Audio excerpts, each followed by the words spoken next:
Dusty Flair got hosed. I, I keep selling you on how great the NWA in 1989 is, and every time we watch one of these, I'm like, oh, Andrew's gonna have a problem with this officiating. It's great, but the officiating is horseshit. I figured they would be on the tippy top. I figured those guys would be complaining. Today's officials, how do you not see that shit happening right in front of your face? Blah blah blah blah blah. Yeah, anyway, we'll get there. Yeah. I have a question for you, Andrew. What's up, dog? Who has the most heat right now? Who has is it still Dave Chappelle? Oh, is it CM Punk? It's either it's Kanye West. Yeah, it's Kanye. I was gonna say it's either Kanye or Elon right now. Yeah. Oh, I forgot about Elon. Yeah. Elon's got nuclear heat as well. Yeah. Elon's got go away heat. They kind of all got go away heat. Like I just want whatever this all out thing is now. Just want it to be over with. Unless you could show me video of CM Punk punching Matt Jackson or Nick or whichever one he punched. Yeah, like I'm over it now. We're to whether or not a story about a dog being injured is true or not. We've reached the bottom of this news cycle. Oh, the dog may have been injured? Yeah, there's a report from CM Punk's camp that when the Young Bucks kicked in the door, which they dispute happened, but let's say from they're not big enough to kick in a door. Right. What is this happening in Japan? They double super kicked the door. Yeah.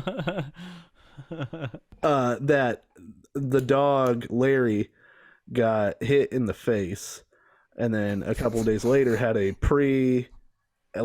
already scheduled vet appointment, and then the vet was like, "Oh, a couple of his teeth are loose, and we're gonna have to take him out," which is terrible if it's true. But there are people disputing the veracity of that story. Like, if that was true, why didn't that come out at the beginning or whatever? And it's like now everybody's an investigative journalist, like they're waiting for the Star report or some shit to come out, and it's like, dude, it's wrestling. And why, like, who knows? Who knows if any of it's true? It seems true. Larry the dog has been placed in concussion protocol. Yeah, there's also an independent neurologist spotted him being woozy, so they took him out of the game. There's also reports that Jericho tried to talk to him after the show and called him a locker room cancer, and Punk was like, basically, mind your business. This isn't about you. And that nobody wants to work with CM Punk. Yep. Nobody wants to make any money, Andrew, off of this thing. There's so much money to be made. The goal of AEW is to have friends, Dusty. It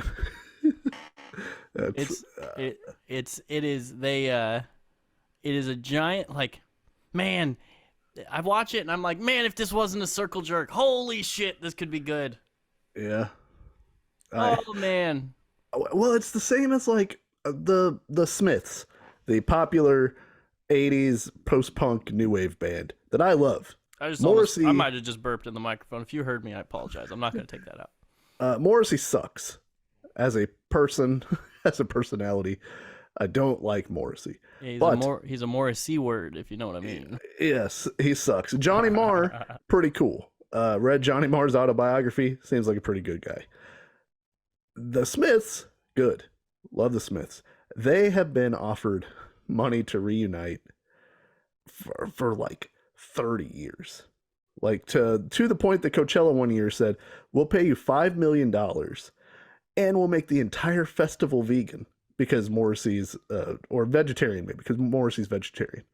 We'll no meat options in the desert for 3 days for you to get up in front of a bunch of people that are going to love whatever you do for an hour and just play all the songs everybody already likes. And they were like, no, I hate the other guy so much. I can't even stand on a stage with him for $5 million. There's nobody I hate enough that I couldn't hang out with them for an hour for $5 million. Yeah. I mean, my movie podcast, we love each other. I cannot twist one of the members' arms enough to get back together. He just doesn't want to do it anymore. Maybe they just don't want to do it anymore. Yeah, but they play all the songs. And I guess 5 million is different. Like, well, and also they have millions of dollars. Like Morrissey's not hurting for the payday, you know?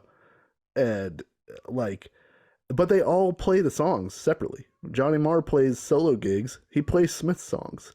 When Morrissey plays his gigs, he plays Smith songs.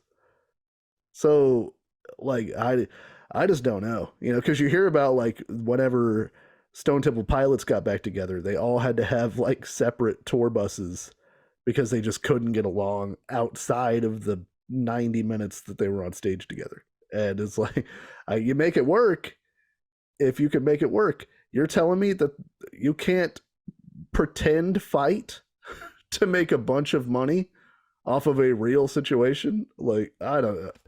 It boggles the mind. Like, it's the last real thing in wrestling. Everyone will believe that this shit could go sideways, and they'll pay to see it. Listen, bro. CM Punk can't do a 450 splash. If he could, we might be able to talk here. You know what I mean? That's true. Yeah. Not enough flippies. No. I think it's just they're like, part of it feels like ego, because it's like, you know, Kenny Omega and the Young Bucks were supposed to be the new like hot shit. They sold all those shirts in Hot Topic, and they were big shit in Reseda, and they took over Ring of Honor when no one was watching it, and like then they get on AEW and people are like, "Well, like it's great, it's fine." You know, but CM Punk's a legitimate star. I can't believe that Tony Khan's like, no, the guy who draws us all the money and all the TV ratings and the pay-per-view buys, we can't have that guy around because he's mean to other people. Yeah, it's just like, I don't know, like, there's just so many, because, I mean, we did AEW recaps, we did all those things where I was, like, singing its praises and shit, but the more I watched, and the more I see these people's internet presence and all that shit, it's like, who in AEW isn't constantly sniffing their own farts? Like, they are all up their own ass so much that it's not all of them in terms of like the main core, you know what I mean? Just Danielson, and they beat him all the time. So like, I don't know, like they all seem like really hard to get along with people. Like nobody seems to like the Young Bucks very very often, except for Kenny. Kenny's a weirdo fucking otter. You know what I mean? Yeah. Well, why did Cody Rhodes leave? Cody Rhodes helped build that shit.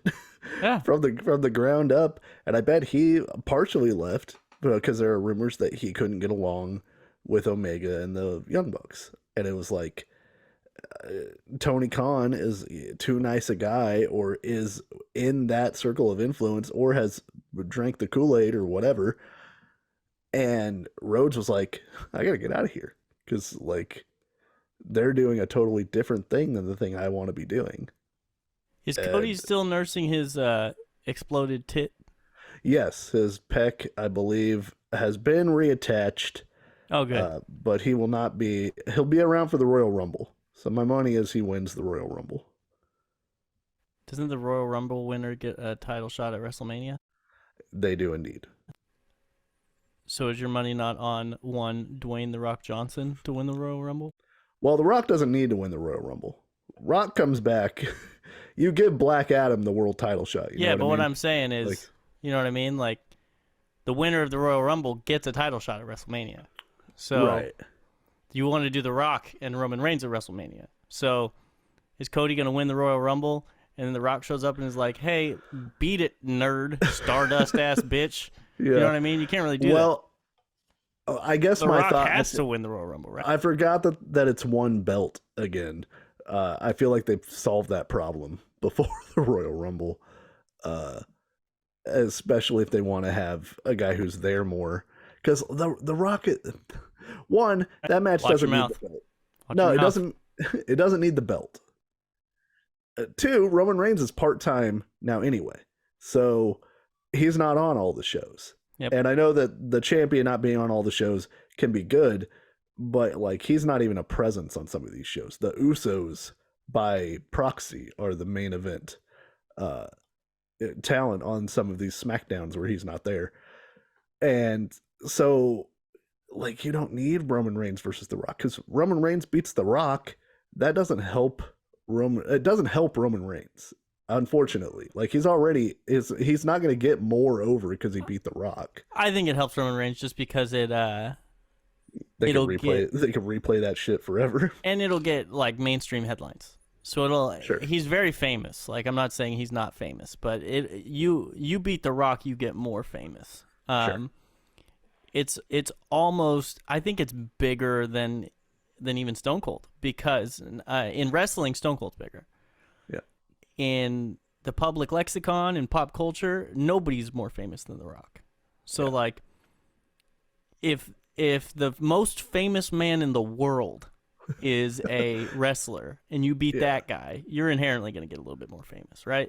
Sure. I guess I don't want to undersell The Rock's value, but if The Rock wins, goddamn, it beats because that's the thing to do is he beats this 2+ years undefeated streak of Roman Reigns, right?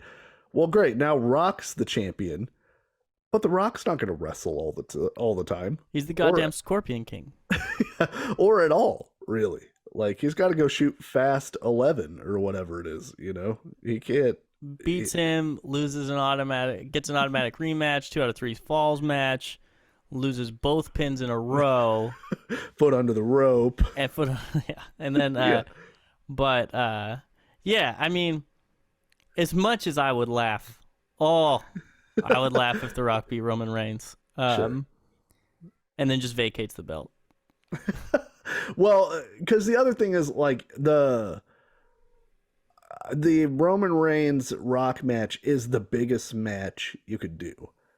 And if Roman Reigns beats The Rock, then, like, the next month Cody Rhodes beats him at whatever the fucking secondary pay-per-view is, that's no good. Kevin Owens, bro.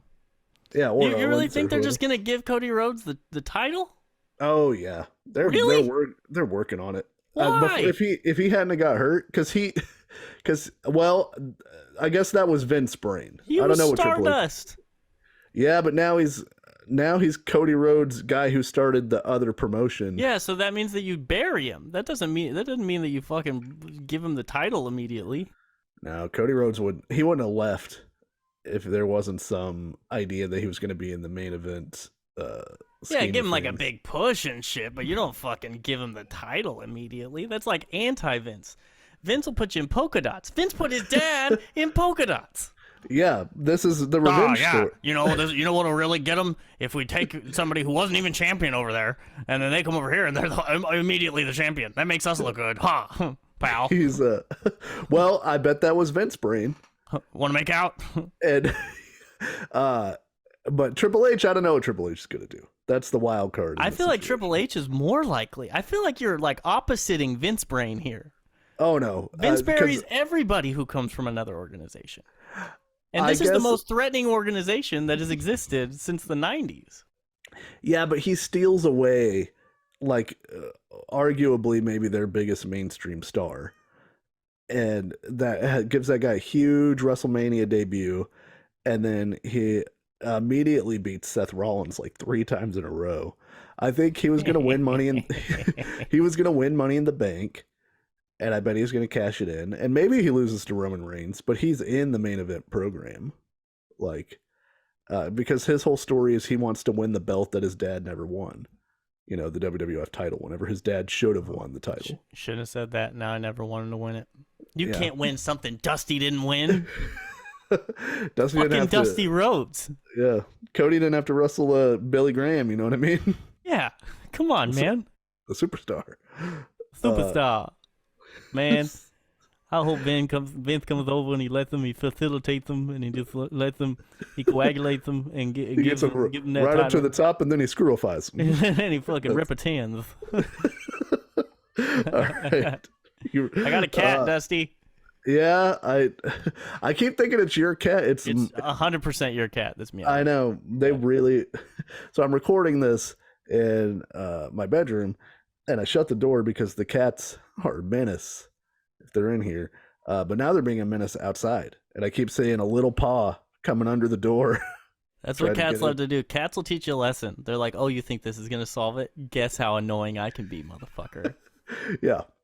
My cat misses his mommy, unfortunately. Yeah. I didn't take him from his mommy. He hadn't seen his mommy in a little bit, I think. But he keeps, like, suckling. Oh, he's suckling and he's plundering. Is he doing the biscuits? Yeah, thing? but while suckling, like he gets his mouth on a piece of like fabric and just sucks it while he's like doing the biscuits thing, and it's the cutest goddamn thing in the world. But gosh, it hurts. Oh man, the biscuits. Dude, I can't believe we're this podcast now.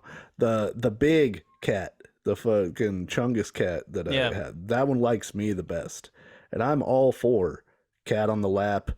Laying on the couch, cat Nothing sitting better. on you. Nothing I better. love it. This cat will not fucking just lay down. It just wants to knead the shit out of my leg. And I'll try to put a blanket, then it doesn't want to sit on me at all. No. So I'm like, dude, I need the blanket because the shit hurts. Like it hurts bad. I know, and I'm like, I act like my cat, my brand new like fucking 12-week-old cat understands English, and I'm like, dude, that fucking hurts, bro. Like I love you. Yeah. I love you very much. I've known you for 2 days. I'm already in love with you. Yeah. This hurts. Stop doing that. But I read that you're not supposed to like stop them from suckling because they do it to ease their stress. So like it'll make them more stressed out. And it's like, so I just got to wear this? Like, so I was trying to figure out other ways. Sometimes if I flip him around, he'll start doing it on the blanket next to me. And that's optimal. But then he'll eventually go, wait a minute, and he'll turn around and start doing it to me again. That's not human meat that I'm tenderizing. I'm not inflicting pain. Does the mom, like, just not feel it when that happens? Because they have to do it to their mom, because that's what they're doing. They're simulating nursing. Yeah. I mean, it's a cat, so I don't know if it's, like, if they're built different, you know? I'm just built different, dude. That is true. That is true. Leather-skinned cat moms. Yeah, it just, like... And she won't stop. I'll be like, if you'll just sit down, I'll gladly pet you for up to 8 hours, dude. I don't care. I will not get up. Yeah. Do you like slowly like try to knock their feet out? Like that's what I always try to do. Yeah, like and then they're looking at me and they're like, no, I was really like, I'm getting fucking in there. I'm getting in there, bro. It's like a 2 out of 3 falls match. Yeah, I was at a golf. I was playing in a golf tournament last week. My second one of the day. I got 2.5 hours of sleep because I couldn't sleep, and I played fucking 27 holes. I was dying, son, and I was a little tipsy. And I saw an old friend who I hadn't seen in a long time, so we were talking, and he was hammered. And he's sitting there. We're talking about like baseball because we grew up playing the same baseball travel team, and he just goes, "You want a cat?" I was like, dude, I fucking might want a cat. And he showed me pictures, and he's like, he's 10 weeks old, he's neutered, he's got his shots, and he's litter box trained. And I was like, oh my God, you're selling me on this cat. You nailed it. All the boxes ticked. I don't have to traumatize him, because that's what I was worried about. Yeah. But we got him. Ladies and gentlemen, we got him. Went with Hobbes for the name. Okay. It was gonna be from Calvin and Hobbes, obviously. Right. Not Hobbs and Shaw. It was gonna be Duff Bagwell. Thought about Duff Bagwell. Yeah. Kit Steiner's right there too. I went through a lot of names, bro. Fucking Tibbs. I really thought for a while I was gonna name him Sigmund, after the little fucking nihilist kid from What About Bob? Oh, okay. Nice. Siggy. Yeah. Sigmund's a tough cat name. It's a lot of syllables. Yeah, that's why you go with Siggy. But it's the same amount of syllables. It's just not as much of a mouthful. Yeah. But I went with Hobbes. It doesn't quite feel like a Hobbes yet because he's the cutest little fucking kitten you've ever seen. But he'll be a Hobbes. Yeah, he'll grow into the name. Yeah. Strong name, you know. Kitty Omega is right there. Yeah, no. The artist formerly known as a wrestler. What's up with what's his name? Boogs? The dude whose knee exploded at the Wrestlemania. Is he still out? Yeah, I haven't seen him come back as of yet. He's still dead? Yeah. Rest in peace, Rick Boogs. Yeah, Kit Boogs. Is that what... Bro, your cats are just having a field day over there. I don't know. I'm not stopping them. I think it's good podcast fodder. I don't know what's going on with them. Did they watch the matches with you? Sometimes, yeah. They might have something to say. Yeah, They might also think Flair got screwed. Yeah, they. You wanna jump into it? Yeah. Yeah. Play that fucking theme song. Give me that theme song.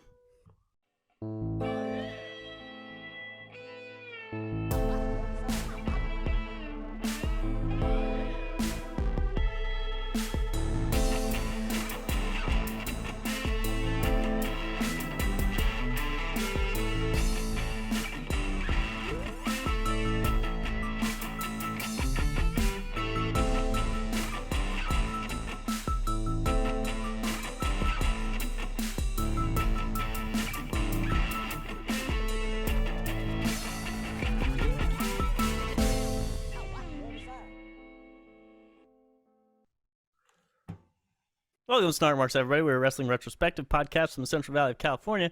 I'm Andrew, newly catted Andrew. This is Dusty, annoying catted Dusty, and Cat's running amok. Yeah, we. I don't know if I say anything normal after that, but follow us on the socials. Done like 77 of these. I know. At Snark Marks Pod on Instagram and Twitter. Dusty's at SnarkMarkD on Twitter. I'm at Andrew Idell on Instagram. Subscribe to our YouTube channel. I'm still planning on putting some shit up there. But, man, you got a girlfriend, you got a cat, you got a job. Things are percolating. Oh, man. Yeah. So, Gary V. I can't just quit my job to do fucking garage sale flips on the weekend. Gary V stinks. Don't listen to Gary V. I don't like that guy. I just see all of his TikToks, and he's like, no. What you do is you spend all day, every day on Saturday looking at mugs, and then you could flip the mugs, and now you're making tons of money. So shut up, Gary V. You ran an online wine library for your parents. That's how you got rich. All you gotta do is talk real fast and confident, and unless you're Ben Shapiro, people will respect you. Tell me about flips, you asshole. You bitch. Flip off a mountain. So watch. We got a bunch of deep dives. This is like our fifth, I think. 1, 2, 3, 4, 5th. We did. Let's see if I remember them now. We did 1997. We did Vince Russo's bitch ass. Yep. We did 1989 WWF. Yep. It's not in order because I skipped the Invasion. Yeah. And now we're on 1989 NWA. This is part due because previously, last week, we did Chi-Town Rumble, in which Ric Flair and Ricky Steamboat had an instant classic 5-star match for the title, in which Steamboat took Ric Flair's ass out. Yep. To my chagrin. Got him with that small package, NWA special to win the world title. Yeah, I mean, what else are you gonna do? Yeah. That's one thing. Ric Flair does not really have a finishing move. He's got the figure 4, but he doesn't have like a finishing strike or like it's just a like gumption. Yeah, it's a methodical teardown, is what he's doing to you. You know. Yeah. And as noticed on this show and most NWA shows, like your finisher is for the jobbers. Like you don't beat another dude that's similarly on your level with your finish. Generally speaking, because there's one what I would argue is a squash match on this show, and we get to see a finisher, and then otherwise it's just a lot of snatching a guy up and beating him. Yeah, and chops. This is Ragin Cajun, WCW Ragin Cajun. Clash of the Champions 6. Yeah, that's what it is. Ragin Cajun. So from Nolans. Yeah, it's an interesting name because there's not a guy that is a Ragin Cajun. It's not a single Ragin Cajun on this show. Yeah, and so I don't know why that's the subheading for the Clash of Champions show instead of like, Battle at the Bayou or something like that. Maybe they used that one already. Yeah, because Ragin Cajun seems like it refers to a dude. Right. There's no dude. And you can't say Ragin Cajuns because there's not Cajuns. Right, and it's not Raging amongst the Cajuns. Sure. It's not even Cajun themed. You know, so it's not like they don't do live remotes from Bourbon Street or any of the shit that you would do nowadays, you know. If there was a cage match, right? It could have been Ragin Cajun with an apostrophe at the end there. Yeah. That's Ragin the Cajun. We Cajun. Yeah. we Cajun. Don't worry about that. We Cajun up in here. Yeah. Were there cage matches in NWA before this? Oh yeah. Ric Flair beat Harley Race for the world title in a cage match. This was a good one. At Starrcade 83 with a flying body press. Fuck because, yeah. You know, don't beat Harley Race with a figure 4 leg lock. Not gonna happen. So Dusty sent me over a clip from the podcast which may not be named, should not be named, where a man who is on this show was talking about the booker for WCW at this time, because in a little bit of the, what's his name? George Scott. In the little research I did, Dusty Rhodes had just left the NWA like a few months before. Yeah. And some people left because Dusty left, because they knew like, oh shit, this place is going to hell in a handbasket. But they still had they still had a bunch of guys. So they had a great roster, right? Yeah, top shelf roster for sure. I mean, and George Scott is responsible for bringing in Ricky Steamboat, which is like the one thing that Cornette gives him credit for.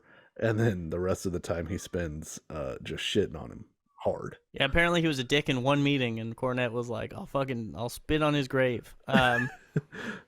And so, so new booker, and he said that this booker just basically let the guys do what they did. Like, he didn't really like put his hands on a lot of things. Well, he was saying that George Scott got a lot of credit for being a great booker back in the day, but that Cornette thinks that it was mostly guys would come in and they'd run angles that had been successful other places that they knew, and so they basically all booked their own programs. And Is George this the one time that letting wrestlers book their own programs worked? Yeah, well, no, it used to work all the time in the territories, because let's say, like, you and I have got good chemistry as opponents, and we did a bunch of great business in a territory together, and then I go to a different territory, and then I'm like, hey, we should bring in Andrew because he and I work together really well, and then we just run the same shit, the same grift. We're just in a new town, and there's no TV that's national that's going to expose the fact that we're doing the exact same angle that we did before. It's like the old stand-up comics used to do the same act for like 50 years. Yeah, so it's like, because in Mid-South, the Rock and Roll Express and the Midnight Express did a whole bunch of matches and then did a scaffold match as their big blow-off angle, and then wouldn't you know it, the Rock and Roll go to Mid-South, or I'm sorry, go to Mid-Atlantic to Jim Crockett Promotions, and they're like, hey, you guys should bring in the Midnight Express. We will have a scaffold match with them.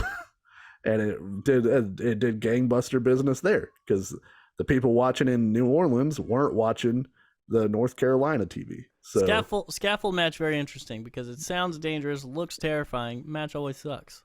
Yeah, scaffold match stinks, but it does look scary. Yeah, the idea that Bobby Eaton might die means I'm going to pay my $8 or whatever to go see it, because I hate Bobby Eaton so much. I want to see Ricky Morton throw him to his death.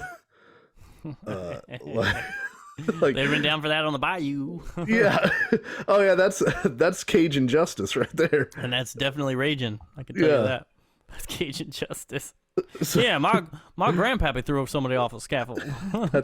Death by scaffold. They didn't have what do you hang somebody from? The gallows. Yeah. They didn't have any gallows. They just throw you off a scaffold. Yeah, something's always being built in the French Quarter.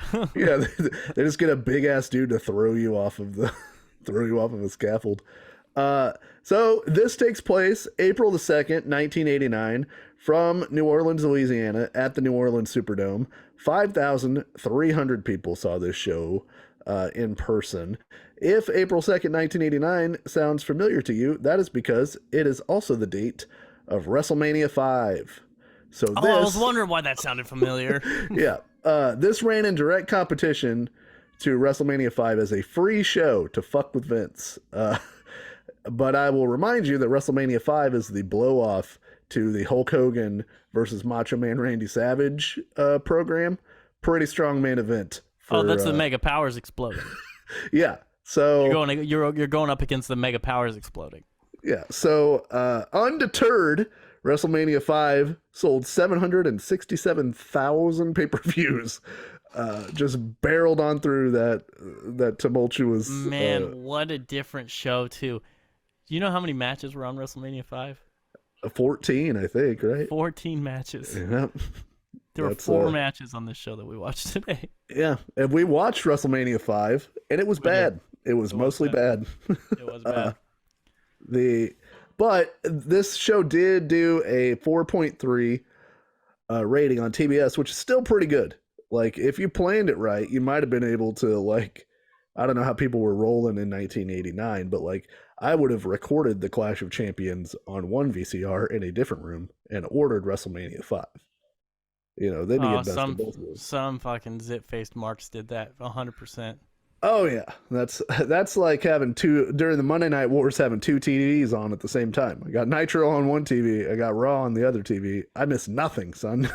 Ric Flair, Ricky Steamboat, Hulk Hogan, Randy Savage, same night. What an era! What a time to be alive, you know. Yeah. George Scott gets fired right after this show for not promoting the Clash of Champions, which is going to air on the flagship network for Ted Turner's promotion, and not promoting it because he was worried that if people watched the matches on TV, that they would not come to the house shows to see the matches as well. So a valid concern partially, but it's still like, once it's booked, you should probably promote the TV show that has your world title match on it. You take care of Uncle Ted. Like, yeah.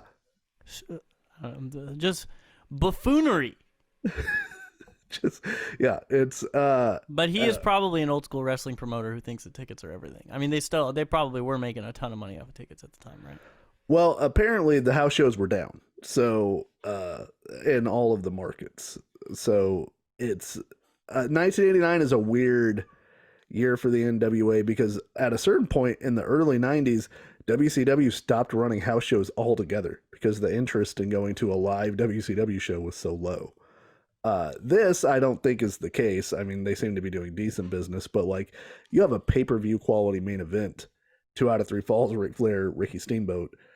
You probably want to promote that. The problem is that Hulk Hogan, Randy Savage storyline. I don't know. You could have had people dropping flyers from rafters. I don't think you're going to affect that buy rate at all. No, you ain't going to touch the Mega Powers exploding. The Mega Powers exploded. You kidding me? Yeah, and you got Arn Anderson and Tully Blanchard versus Strikeforce. I'm not gonna put down my money for that. Come on. Come on, man. Is that the one that was really good?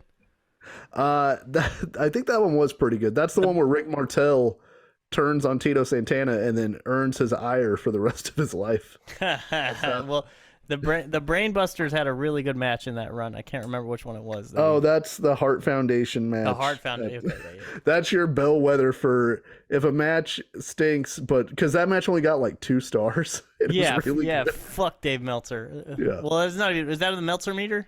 Yeah. Yeah. Fuck Dave Meltzer. Fucking 2 stars for that match. So we get a very intense guitar / voiceover from Jim Ross to start this thing, because we're raging, baby. It's gotta let you know right out the gate. It's like and then we had a special treat for you that I didn't even know was happening. Our announcers are Jim Ross, obviously, and on color, not Magnum TA, our man Michael, purely sexy, coked out of his head, Hayes. And man, is he stoked to be in New Orleans tonight. He is okay, so yes, it was a pleasant surprise to find out that this was the case. Very screamy in the opening promo, as he was wont to do in this era. I was worried that he was going to scream the entire show. He did not. I think Michael P.S. Hayes was a very good color commentator. He was very good. Him and Ross, there's one particular part of this show that made me laugh out loud, one of their interactions. But yeah, he was good. Like, he did a good job. He had recently turned heel by turning on Lex Luger, which is a thing that everybody was doing. I forgot he was babyface in the last show. It didn't even register to me that he had turned. Yeah, whenever he beat Russian Assassin number 2. It was number 1. I thought it was number 2, but it was number 1. Oh yes, lest I forget to besmirch. Don't get your Russian assassins mixed up. Yeah. Number 2 would have whooped his ass. Whooped his monkey. What was his name? Johnny Victory. What's his name? Oh, the Russian assassin. I can't remember. He's the Angel of Death. That's all I remember. Fuck yeah, dude. Yeah. So he was the guy. Russian assassin number 2 is the guy who replaced Tully. Was it Tully Blanchard? Who was the guy that got replaced? Jack Victory. Jack Victory. That's what I'm thinking of. That's Russian assassin number 2. Oh, that's right. Because you were like, they made this guy wrestle twice in one night. Goddamn. They roll some tape on, like, they brought out a bunch of NWA legends, former world champions, Pat O'Connor, Luthez, my man Terry Funk with one earring in. Oh, he looks good. Looking good. He looks real good. Promoter Sam Mushnick, Harley Race is there. Goddamn Harley Race. Yep. And Jim Herd talks about the legacy of all the NWA champions. And just the mere thought of Jim Herd talking probably has Ric Flair still mad to this day. Not into it. Then we get another music video. They're like, all right, thanks for that. Anyway, here's a music video of all the great NWA stars. And it goes on. It's like 4 minutes long. And it's like the stars you're going to see tonight. Wrong. Yeah. Right. We saw a couple. Nope. We saw a couple of these guys tonight. Yeah. We'll get there. Never mind. And then you could, I took note. You could see Michael Hayes' nips because he is jacked, brother. Oh, dude, his nips are ready to go. Michael Hayes' nips are always ready to go, though. Yeah. I'm gonna call him right now, ask him if his nips are ready to go. He'll say yeah. That's why he's purely sexy. You know. Yeah, he is, and he is pure. You know. Yeah. Our first match, we've got the Samoan SWAT team with Paulie Dangerously taking on the Midnight Express with Jim Cornette. Again, in case you forgot, where are the Midnight Express built from, Andrew? None of your goddamn business. I don't know, where are they built from? The dark side. The dark side. Fuck yeah. Yeah, dude. The Samoan SWAT team might feature a young wrestler that you come to know later on in your life. Rikishi, yeah, is in this match. Yeah, as Fatu, he went from Fatu to just fat. Yeah, well, he used to be Rikishi Fatu, and then they just dropped Fatu whenever he came back. But yes, that motherfucker gained like 100 pounds in like 6 years. Yeah, he's because he's looking pretty svelte here. Yeah, he's put together. He looks like Haku almost, like a little fatter Haku. Yeah, we have, as I noted, 100% mullet penetration in this match. Oh, dude,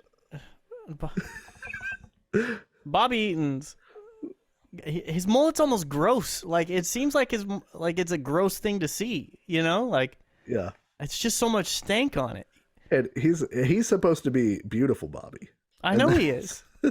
And he's a wonderful wrestler. I love Bobby Eaton. Love Bobby Eaton. One of the greats. The lights are very unkind to the pale body of Bobby Eaton in this match. Like certain ways that he steps in the ring, you're almost blinded by how pale Bobby Eaton is. Like it's wild. It's feminine to get a tan, you know? Yeah, well, not to Ric Flair because he is leathered up, dude. Listen, he'll wear. Do you think you're ever gonna catch Bobby Eaton in a boa? You know, that's true. I liked this match. There is some, of course, slight racism in that the Samoans' heads are too hard. You cannot hurt them, and they act like savage people who can't speak. And so there's a funny moment where have you ever met a Samoan? Yeah. We'll take this offline. We'll take this offline. Yeah. I've got some literature for you to read.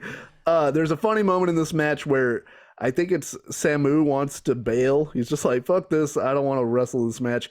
And dangerously runs over to him and hands the phone or puts the phone up to his ear. And he's like, is he talking to you? All right, listen to what he says. And I have no idea who Paulie's talking to. I was going to ask, who's on the other side of that fucking thing? It's like, it's Fatu. It's Uncle Ted he's like, I got a sniper in the rafters. Yeah, I'll pay you $8 more to beat up Bobby Eaton. 3 coconuts. Yeah. Stan Lane plays the our Lex Luger impersonator #1 in peril in this match. Listen, Lex Luger is a Stan Lane impersonator. I'm on the record. Yeah, and then Bobby Eaton comes in like big time white meat babyface energy from Bobby Eaton. The crowd is with Eaton whenever he comes in and makes his comeback. Oh man, the crowd loves the Midnight Express. Yeah, I love the Midnight Express. The Midnight Express hit the rocket launcher pretty far too. Bobby Eaton jumped pretty far for the splash. And what do you think I think about? What do you think I think about the rocket launcher? I'm gonna guess. It's a question, right? Yeah, that you think it hurts more. I actually like the rocket launcher. Oh, I actually like it. That is hypocrisy, my friend. No, because and this is why. Okay. It doesn't necessarily mean it hurts more, right? Yeah. He's just helping him go further. Sure. Across the shit. Yeah. He lands on you the same. Sure.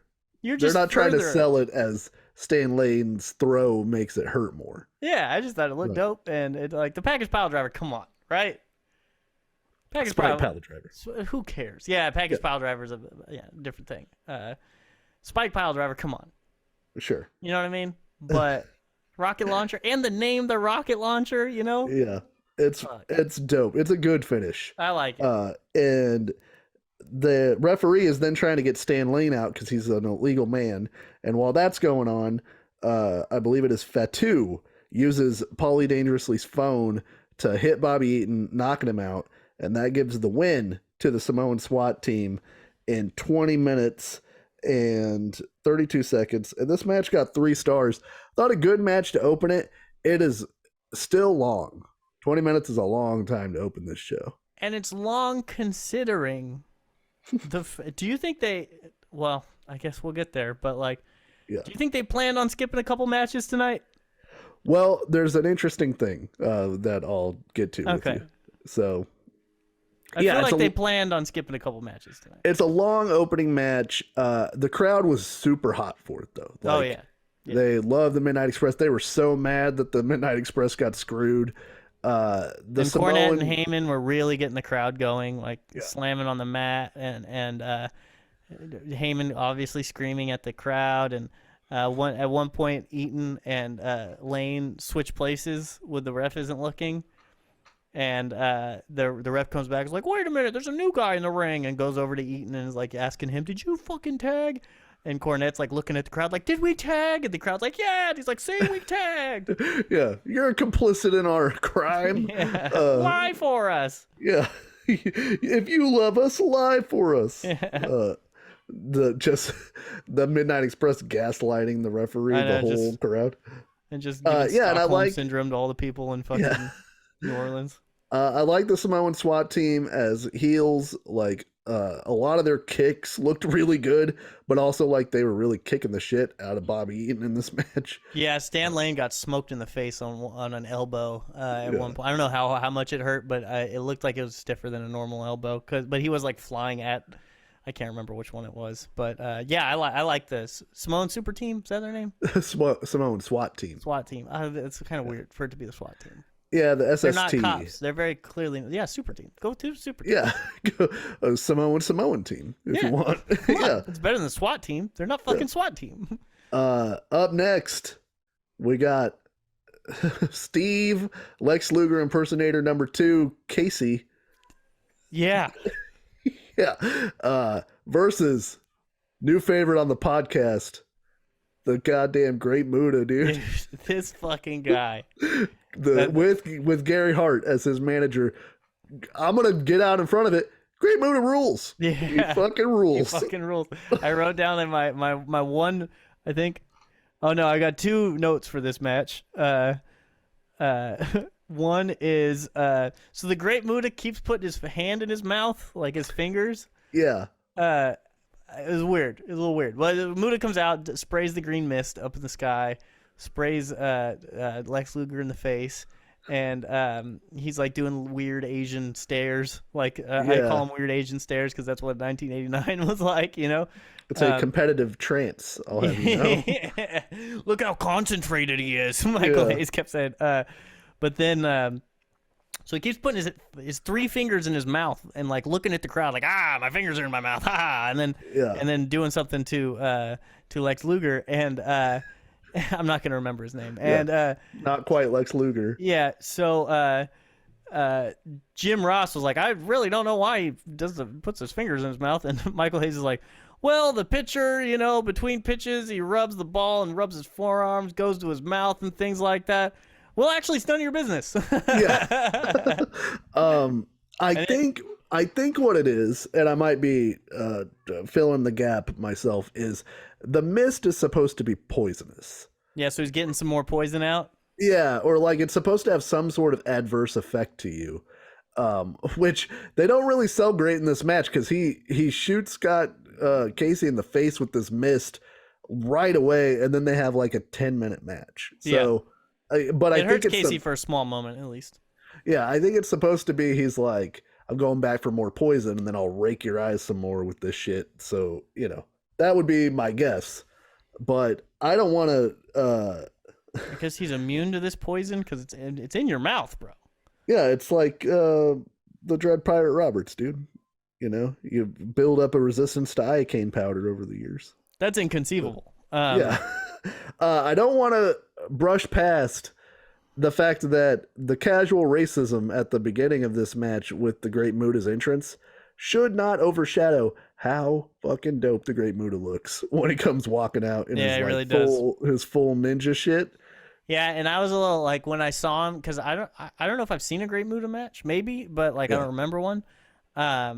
I was like, fuck, I hope he doesn't wrestle in this. I like lucha mask guys, but I'm not crazy about the masks. I like facial expression. I like being able to know who is under this mask. Like for some, like I haven't grown a taste for masked wrestling that much. Sure. So I was like, fuck, I hope this isn't just another masked wrestler. And then he takes his mask off and he's got the craziest, coolest fucking face paint I've ever seen. Yeah. In red. Yeah, he's got like blue face paint with like stars that are painted on it, and he's got Japanese characters on his cheeks. He just looks cool, and like in 1989, there's not a lot of dudes that could do what Muta does. So this is essentially a long squash match, a little too long for being a squash, because like the whole time I'm thinking, okay, the Great Muta gets an entire entrance. He's called the Pearl of the Orient. He's got a long as the announcer takes forever to announce him, and then Scott Casey's just in the ring the whole time. So I don't think Scott Casey's winning this match. So yeah, you never root for the guy that didn't get the entrance. Yeah, so I'm like betting on the Washington Generals. Right, like cut it in half. Like Muta hits the springboard elbow, which looks dope. Then they brawl on the floor a bunch, and Muta hits a over the top rope like body press that everybody in the crowd was like, "Ooh!" It was scary because Lex Luger's like the top half of his body lands on outside the pad. Yeah. Ugh. Well, nobody knows how to take these moves at this point. Like a 220-pound dude just vaulted himself over the top rope and landed on you.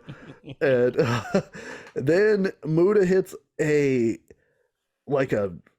missile drop kick almost, but he kicks not Lex Luger right in the head. Like, yeah.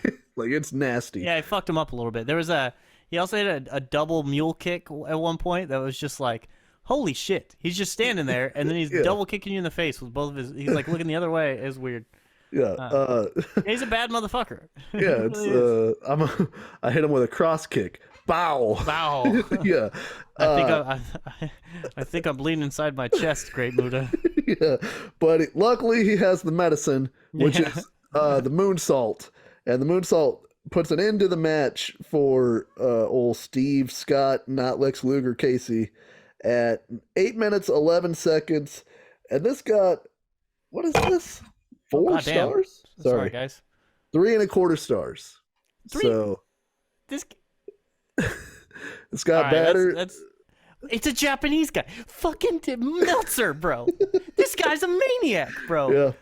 This is a squash match because it had a Japanese guy in it. Gets 3.25 stars. And he did a moonsault. It was impressive. Yeah. It's not a 3.25 star match. Then at the end of the match, Jim Ross says Oriental. Again, Jim Ross.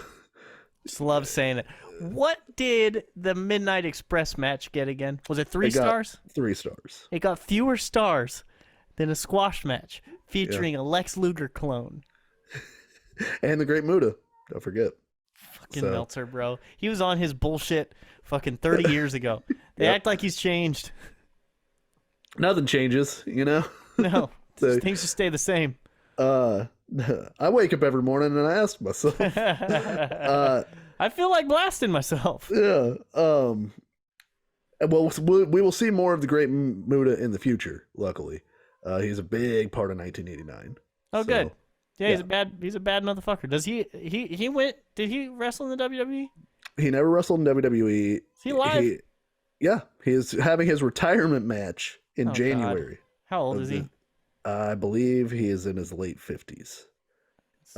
Too old, but all right. It's at least not fucking 70. He stopped doing the moonsault because he fucked his knees up doing the moonsault for some years. Oh, really? Yeah, turns out. Next up, we get a match that makes sense for the area, but is not very good. The Junkyard Dog, who at one time was the main star of Mid-South Wrestling, which ran like big time in Louisiana. Like the Dog sold out the Superdome. Like he's a giant star in the early 80s. That's wild. Takes on Butch Reed, which is another famous guy from Mid-South. They had a big feud in the Mid-South territory probably 6 or 7 years ago by this point. JYD comes out with a second line, which is cool, but it takes a long time for him to get to the ring. That second line is they just keep on playing. Yeah, it's the New Orleans band. Yeah. I was playing with my cat. You know what I mean? Like, I'm not mad at it. Butch Reed, did you see Butch Reed's fancy entrance? Because they were like, well, we gave one to Junkyard Dog. We got to do something for Butch Reed. And they just have pyro behind him that spells Butch Reed. Fuck yeah, dude. It, like block letters. It's terrible. Was it the same thing that they did for Ric Flair and Ricky Steamboat? Yeah. Ugh. Except that they spelled Butch Reed's name right. At least they correctly spelled Butch Reed. This match was Junkyard Dog versus Butch Reed, you know? So the Junkyard Dog is not known for his great work as a pro wrestler. I mean, he was over huge as a babyface and had the crowd with him, but at this point he's kind of washed by everybody's general standard. Like he went to the WWF and just toured that schedule in the early 80s, and just by the end of it he was just kind of washed. And so that's this match. There's a lot of punching and a lot of kicking. A lot of punching, a lot of kicking. My brother always talks about how Junkyard Dog came to the local Walmart and was signing autographs. That's right. He was probably washed then too. Yeah, but, that was definitely after this. So there's a part where the camera cuts to a woman who's cheering on Junkyard Dog, and Michael Hayes goes, "That's the girl I'm going to set you up with tonight, Ross." And Jim Ross just goes, "Pass."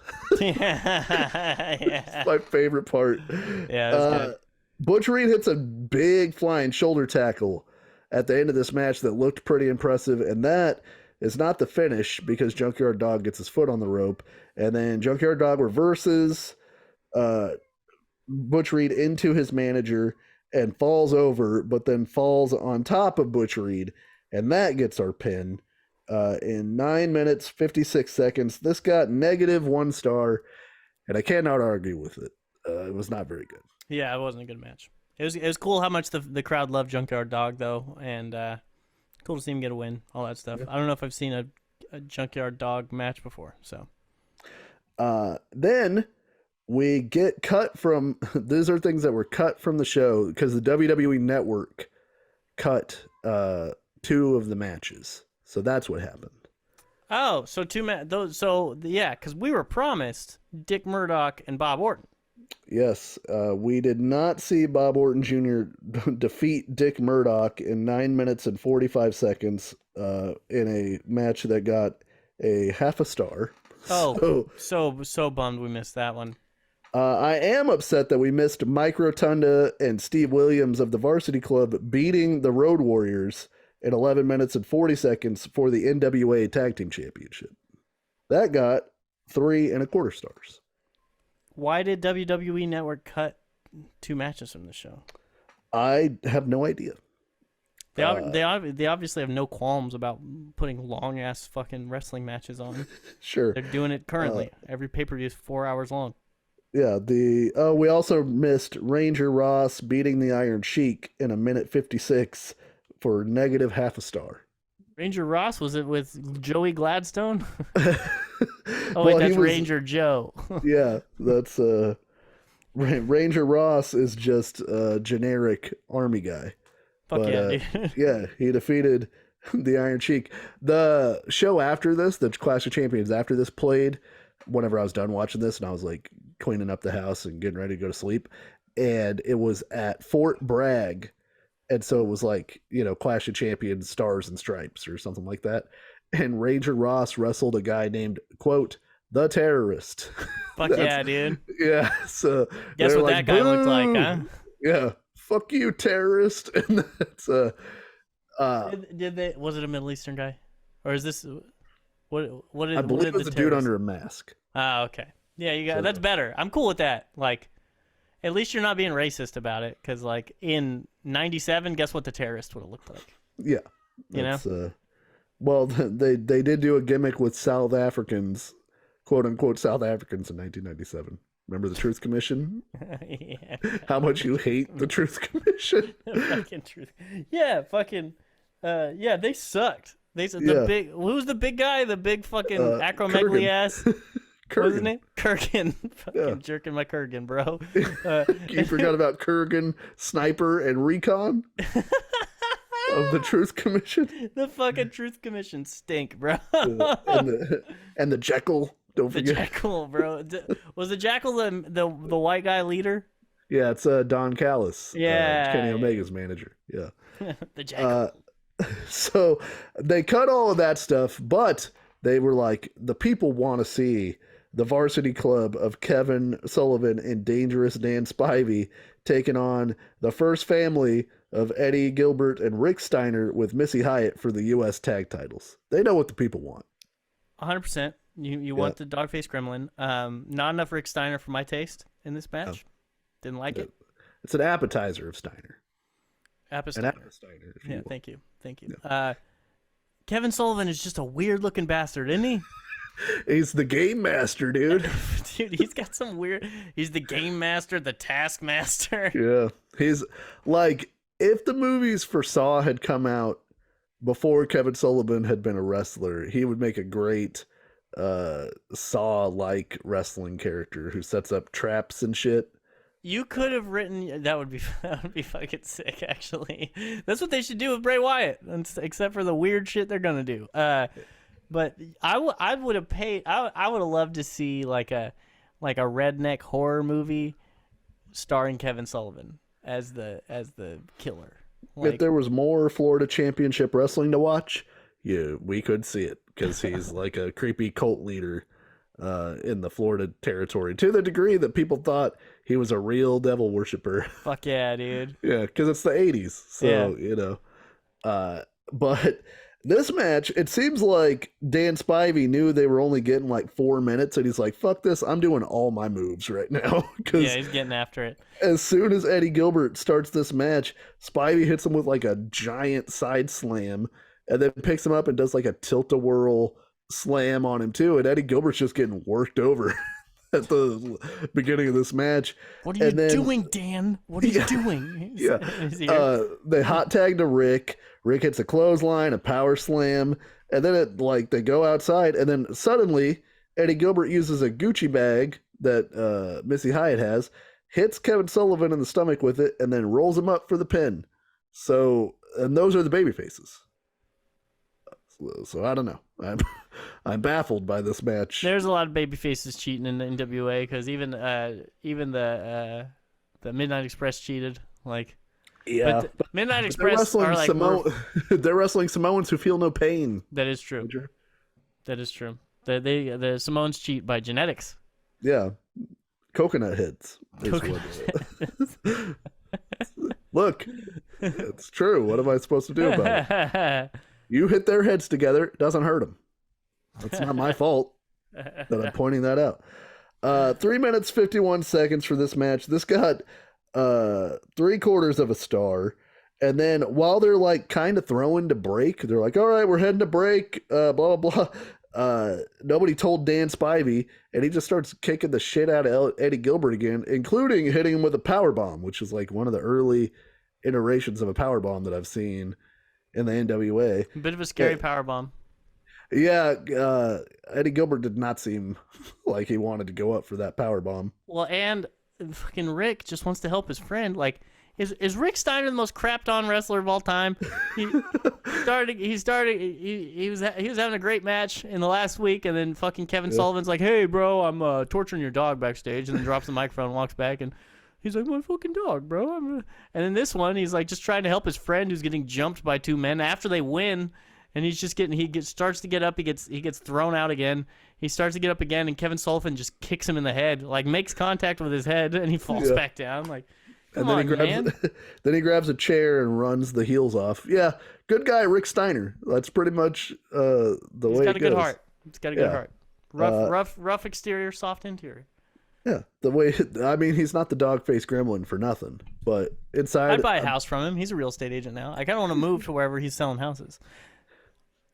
I wonder if I hit him up and I was like, "Hey, Rick, my dad's name is Rick. Your name's Rick." Hell yeah. I have a cat. You had a dog. We're basically the same. Some people call me the cat-faced gremlin for different reasons. I'm what is it? You're an endomorph. I'm an ectomorph. Do you have a California real estate license? Because I would like to buy a house from you, Mr. Steiner. Any house. I think he's licensed in Georgia. I will buy a house in Georgia, sell it to buy a house in California. I'll lose so much money. Yeah, as long as the proceeds go to Rick Steiner. To Rick goddamn Steiner. I'm in for it.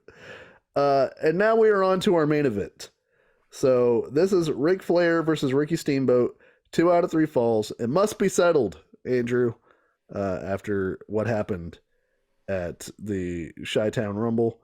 And 2 out of 3 falls, it's going to be definitive. It's going to be settled. The Pyro misspells Ric Flair's name when he's coming to the ring. Yeah. He's been the world champion 5 times. He's not just some dude. Did the Pyro guy start today?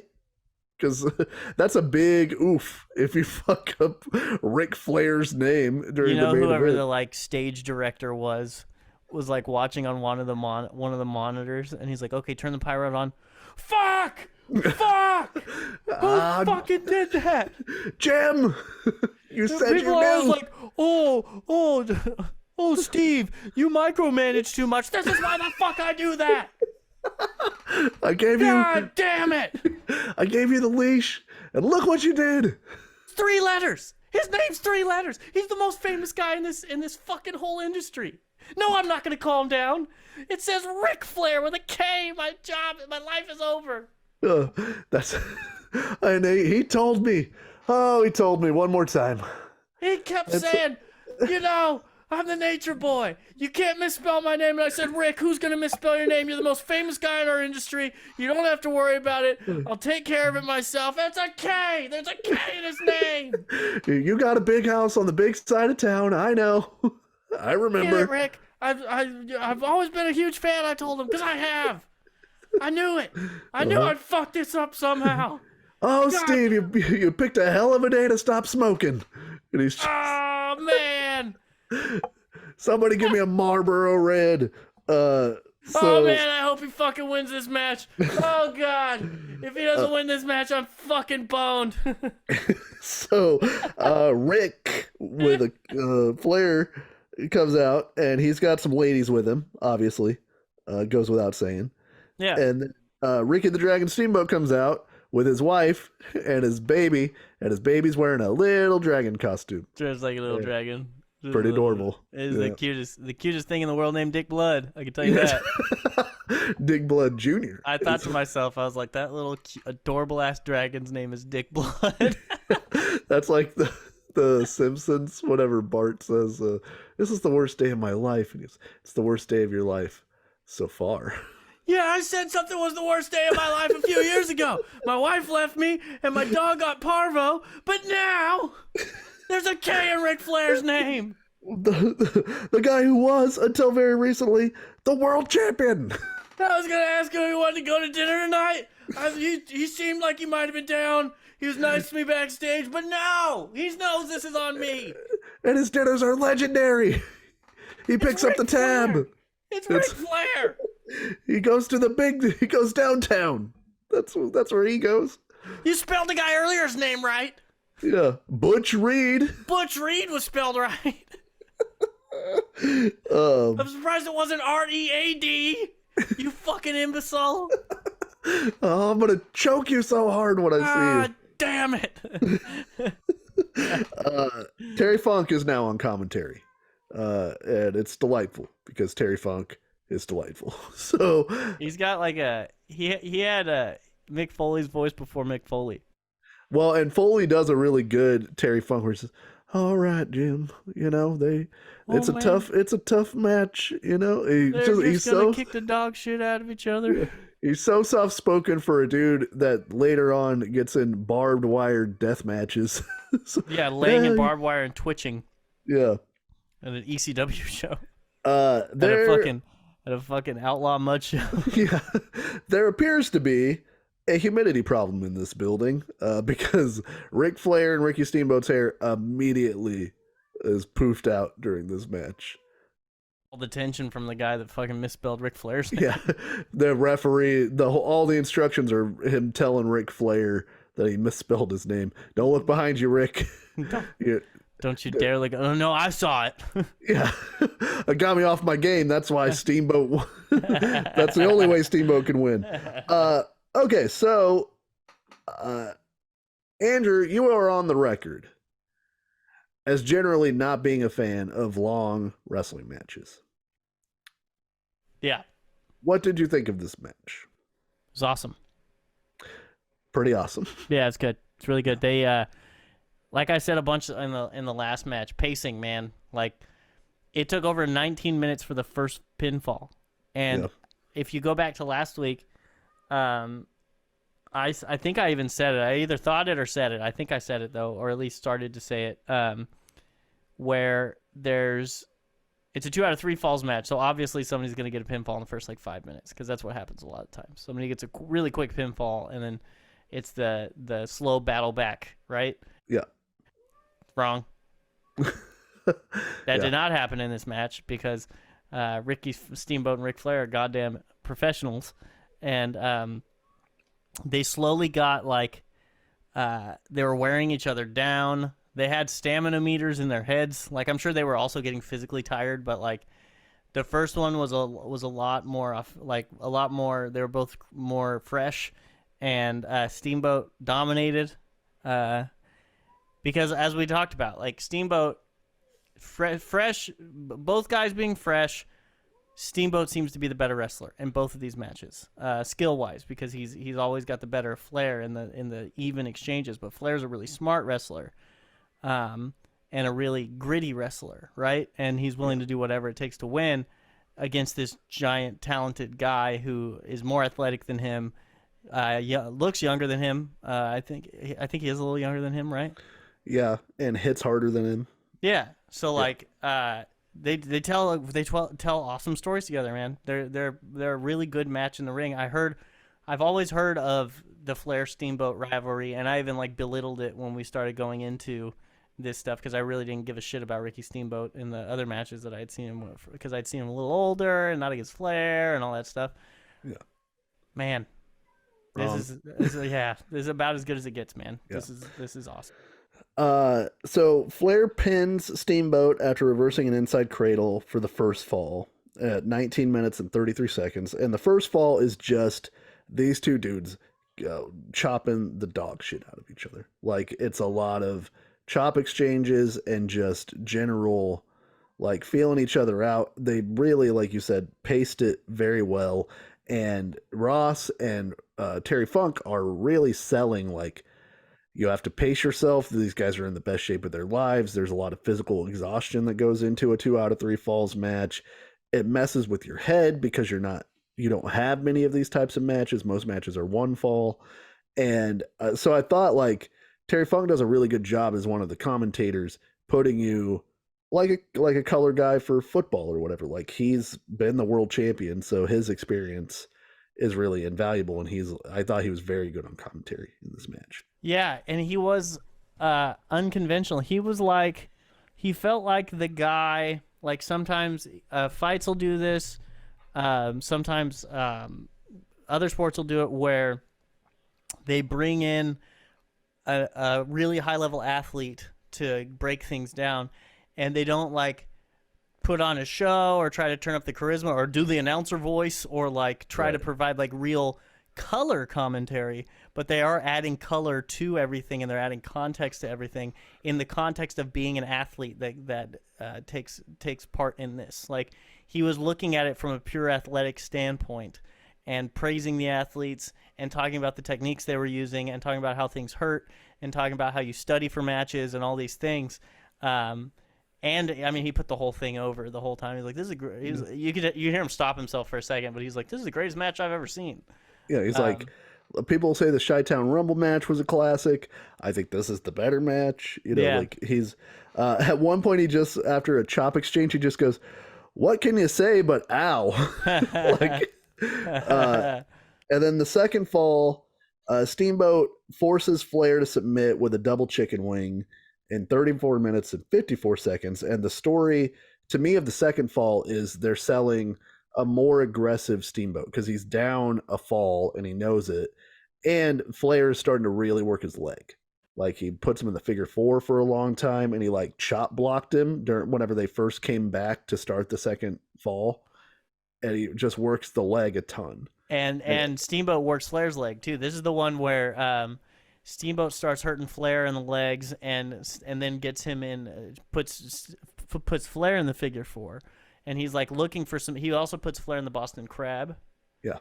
And he's just trying desperately to, like, it seemed like, which I think is really cool. It seemed like he switched up his game plan. He's like, okay, just chopping the shit out of him and trying to beat him hand to hand, like in a fist fight, didn't work.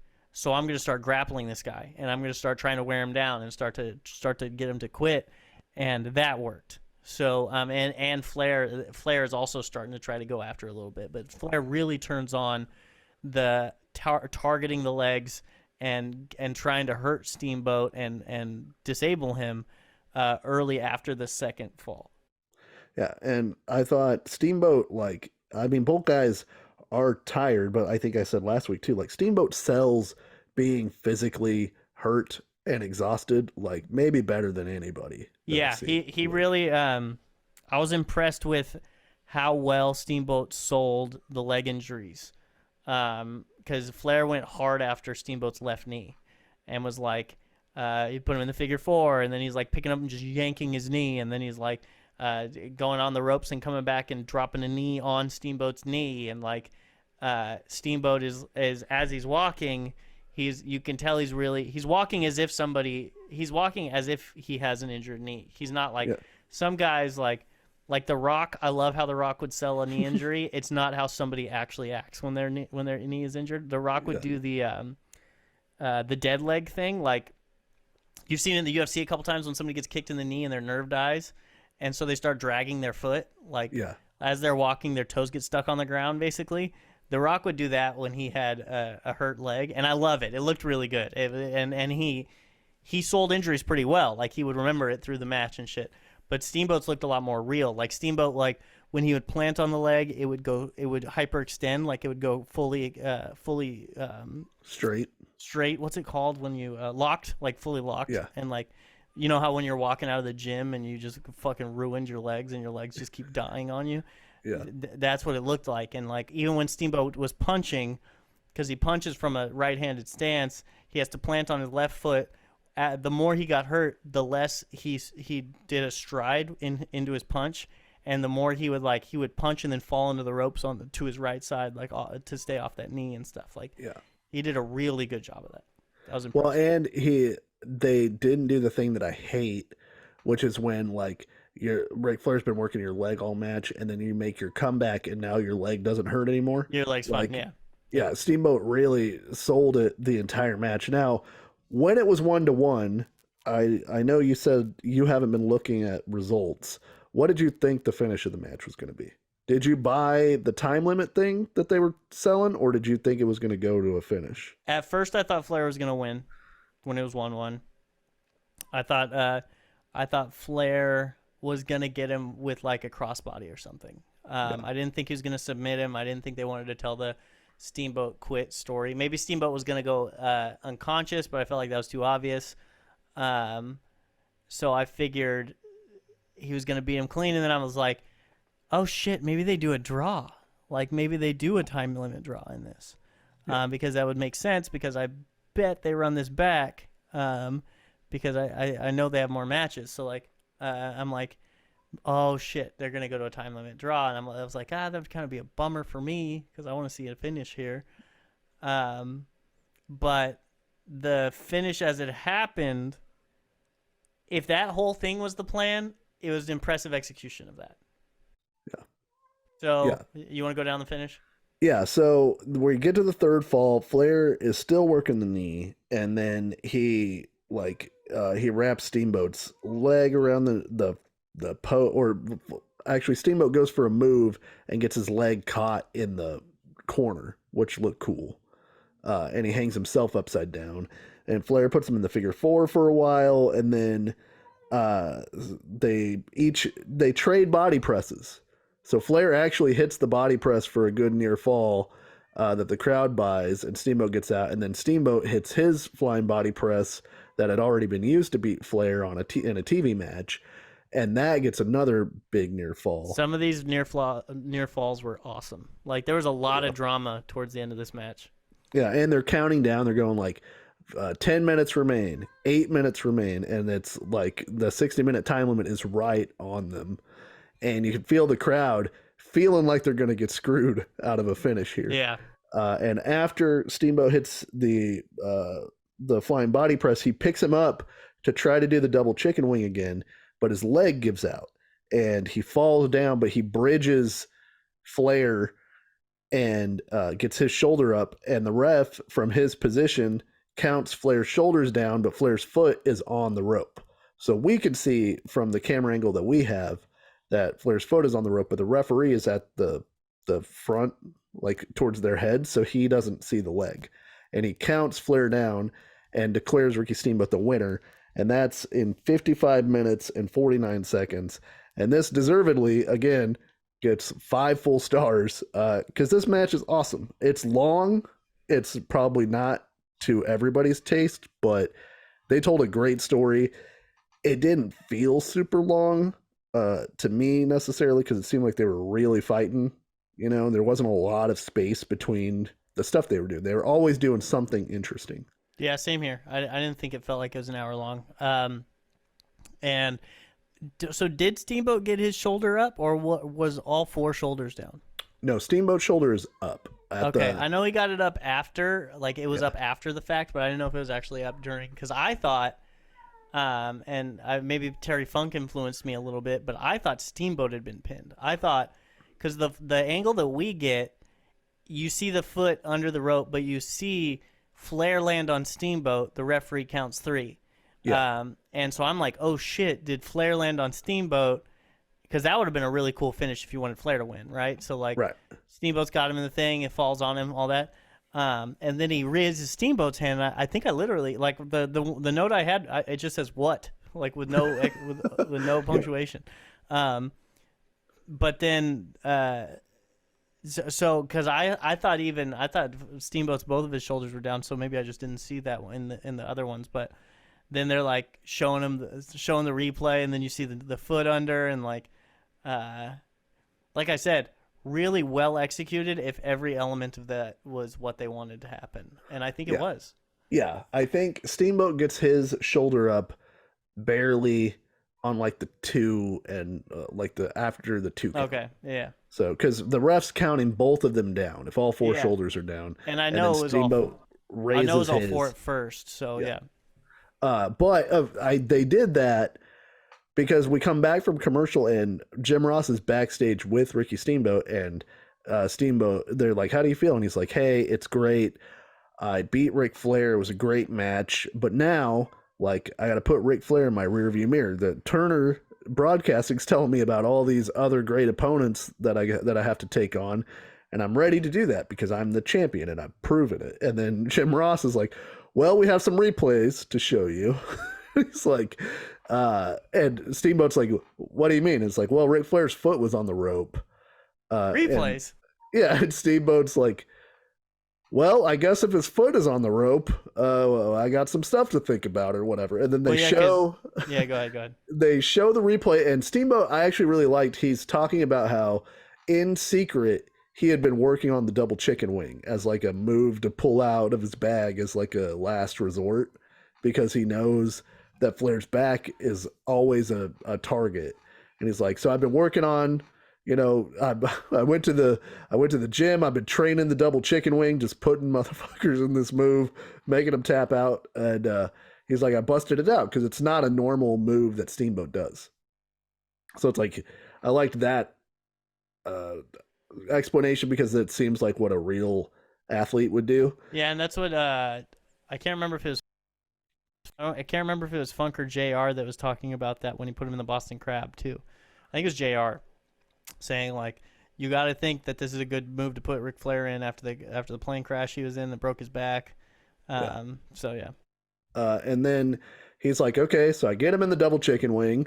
You can see my shoulder comes up, my leg gave out because Flair's been working my leg. Because my leg was, fuck city. Yeah. And which I also liked, again, Steamboat as an athlete saying like, this didn't go to plan. I thought that I still had enough leg strength to pick Flair up for this move, and my knee buckled, and I just happened to be able to slide him into a pin. What did he say? He said, but I have a second thing I can... He said, like, I have a second thing I can do to get the shoulders down or something like that. Like, it sounded like somebody breaking down jiu-jitsu. Like, it really did. It was really well done by Ricky Steamboat. Yeah, and so then he's like, okay.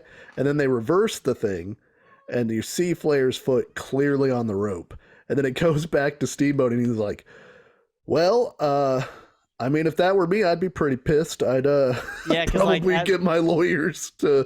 As they're showing it live, he's like, so yeah, as you can see here, his shoulders are down, and I see it. I see the foot. He's like, it's just immediately like, oh, yep, his foot is under the rope. Foot couldn't be more under the rope, could it? Oh, man. So... Oh, man, boy, do I feel like I misspelled his name on the Jumbotron. Yeah. So, no, you don't, you Ricky. son of a bitch! Yeah. This is my family's well-being. You're going to be fine. From you too, Steamboat. And so... I spelled your name right, asshole. Yeah. I hope Bonnie divorces you and you have 2 more marriages after this. So... It's going to be Ricky Blood next time.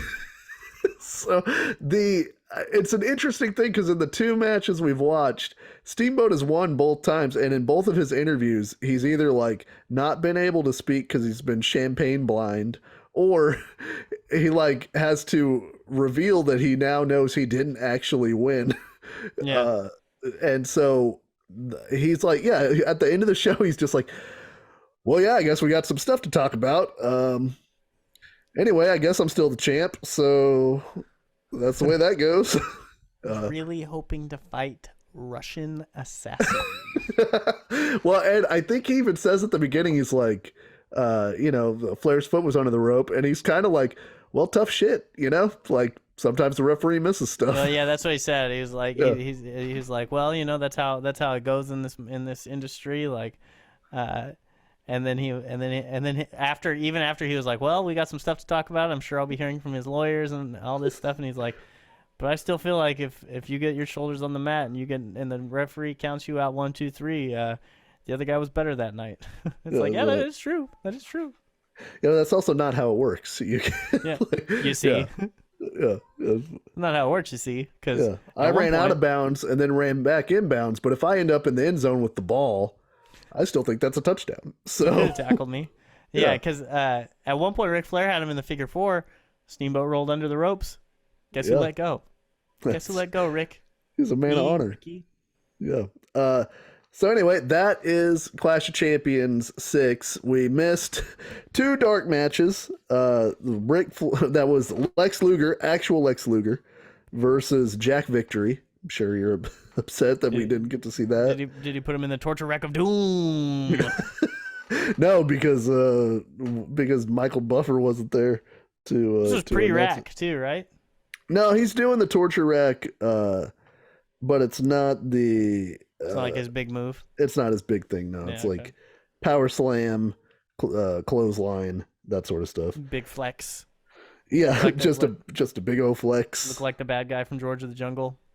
Yeah, it's interesting that we got 2 not Lex Lugers on the show, and then Lex Luger not on the show, just for the fans Yeah, at home. it's 'cause- You know, That's because Stan Lane is Lex Luger. just better ass Lex Luger. Yep. And then the other match was Sting defeating Rip Ah! Morgan. Caw-caw! He fought Defeating Liv Morgan. Yeah, and beat him by submission in 6 minutes and 42 seconds. Did you know who Liv Morgan is married to? I don't think I know who Liv Morgan is married to. Gotta believe, bro. Hey, good for him. Fucking A, Bo Dallas. Are they married? They're at least like, you know, they're at Connected least to like one another? millennial married. They own a Sure. ranch and make soap or some shit. I know they own a ranch together. Yeah. So as a 4-match card, what did you think of Clash of the Champions 6? I mean, obviously, it gets a little bit of pub because it's got a 5-star match on it, but I enjoyed this, and it was like when I looked at the little search bar and it was 2 hours and 9 minutes, I was like, perfect. This is You knew how I was gonna feel about that. You know, good shit good, right? Oh no, Yeah. I'm not gonna call Great Muta shit. So the only shit match really was a Junkyard Dog match. yeah. But even that was a feel good story, you know. So yeah, it was cool. It's cool. I do like this brand of wrestling. I do quite a bit. And you can't argue with this cast of characters. Like, there's just so many legendary wrestlers on this show. So, thumb up from old Andrew. All right. You're buying the Ric Flair, Ricky Steamboat hype at this point? Listen, Rick got screwed. You know, Yeah. you can't beat him straight up, even though he did last time we watched. And they got one more match because next week we're watching Wrestle War 1989, and that is the last match of the trilogy for What a Ric name. Flair. And, Wrestle War. yeah, the Music City Showdown, dude. It's in Detroit. Yeah. Fucking A. No, I think they're in Memphis. The Music City Showdown. I thought Music City. What is Detroit? The Steel City? What is it? Yeah, they're the Steel City. Is that the Or- Steel or City? Murder No, City. Pittsburgh is the Steel City. What is the Detroit? Hold on. The murder capital? Because isn't that in an Eminem song? Somebody screaming at their fucking thing. Yeah, someone from it's Eminem. Thanks for listening, Em. Detroit is the Motor City. Ah, yeah. That's what it is. Fuck. Dude, somebody's yelling real loud because Motor City. That's an easy one. Somebody's fucking mad. It's where fucking GM is, you asshole. Yeah. The Music City, Eminem, and who? I can't remember who else is from Detroit. There's another band. There's a band from Detroit. The MC5, fucking the White Stripes are from Detroit. They are the White Stripes from Detroit. Fuck yeah. Oh, that's what it is. That's why we don't call it Detroit. We call it Amityville. That's a Eminem lyric. Amityville, calamity, goddamn it, insanity, pill. Sorry. Yeah, that's why it's the murder capital still. And you want to talk to me while I'm holding a gun with this many calibers here, etc. I think Motown Records is Detroit, right? Yeah, So, the Temptations, everybody that Barry Gordy screwed is from Detroit. So. Stevie Wonder, the Temptations, the Four Tops, Smokey Robinson, the Miracles, Diana Ross, and the Supremes, the Jackson 5, Martha, the Vandellas, the Spinners, Gladys Knight, the Pips, the Marvelettes, the Elgins, the Monitors, the Velvetettes. Fuck, the Velvelettes. God, they fucked me up. And Marvin Gaye. Some of the best music ever made. Yeah. Banger, banger, banger, banger, banger, all the way through. Yeah. Try to come Holy at it. Shit. Alice Cooper. Oh, yeah. Bob Seger. Hell yeah, dude. Fucking turn the page, goddammit. The Stooges. All three of them. The Nuge. Oh, yeah. He's got that's where he was first diagnosed with cat scratch fever because of the water in Flint. So yeah. Oh yeah, Kid Rock, bro. Fuck yeah. We were trying different things. We were smoking funny things, right? The early morning Stone Pimp, you mean, from Detroit? Also the Insane Clown Posse. The Sane Clown Posse's from a different town, but the Insane Clown Posse's from Detroit. Are they really? Yeah. They're claiming Detroit when y'all live 20 miles away. Oh, shit. And I don't need D12 to beat up two females. Yeah. Speaking of wrestling, also. Oh, yeah, that is true. Bringing it back. Bringing it back. They're running their mouth again when they ain't seen a fucking mile road south of 10. It's goddamn, Shaggy too dope. You mean that must mean that if I went to Detroit, I could get Faygo, right? Finally, see what the hype's about. I doubt you have to go all the way to Detroit. Isn't it like crazy expensive on Amazon or some shit? Yeah, I bet Faygo's gross. Dude, it's soda. Soda sucks. yeah, but it's like even more off-brand soda. Soda doesn't suck. It sucks for you because you have your maladies. I get horribly ill. You can get a 6-pack of 23-ounce Faygos. They only go to 23. 24 is for squares, apparently. 6-pack of those for $23.49. What It's a variety flavor? pack. Oh. Cotton candy, blue raspberry, red pop, vanilla cream, pineapple, and peach. God damn. Oh, dude, I bet peach Faygo's gross. That's gonna make man. my stomach. That makes my stomach hurt. Cotton candy Faygo. We might need to try Faygo on the podcast at one point. Yeah. I would try it. Like I always I'm down to drink one drink of soda. Like Sure. Did you ever drink Jones sodas? Oh yeah, I loved those shits. I liked the the bubble gum one. I liked their cream soda, was really good. Yeah. They had like a lemon lime one that was pretty good. But like that, I feel like the sugar in those ones, like I felt like it attacking my teeth. Like oh yeah, 100%. Coke and Pepsi don't feel like they are as strong of an attack.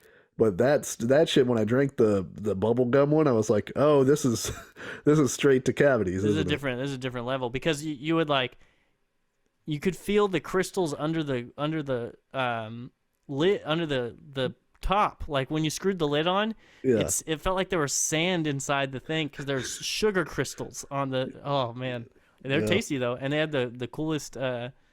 Lots of pictures of Converse on those. It's black and white, dude. It's cool. Yeah, cool kids. That stuff made my stomach hurt. Bubblegum, Jones soda, and Sun Chips, it turns out, were not a healthy dietary choice. Oh, dude, when's your birthday? July. I'm going to get you a Faygo scented Scentsy wax. I bet that's fine. I don't have to drink the Scentsy. I bet it smells good. But it smells like cotton candy Faygo in your house. Yeah. Oh, man. You've got ash on your coffee table. Yeah, you got ashes on your coffee table. If you got to figure that out. Faygo. Okay, our pop culture for this week. We did April 2nd, 1989, when we did the WrestleMania 5 review.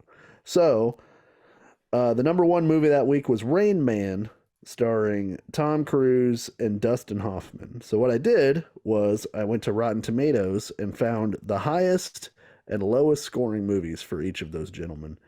Do you want to guess what the highest rated Tom Cruise movie is ranked? Out of 100.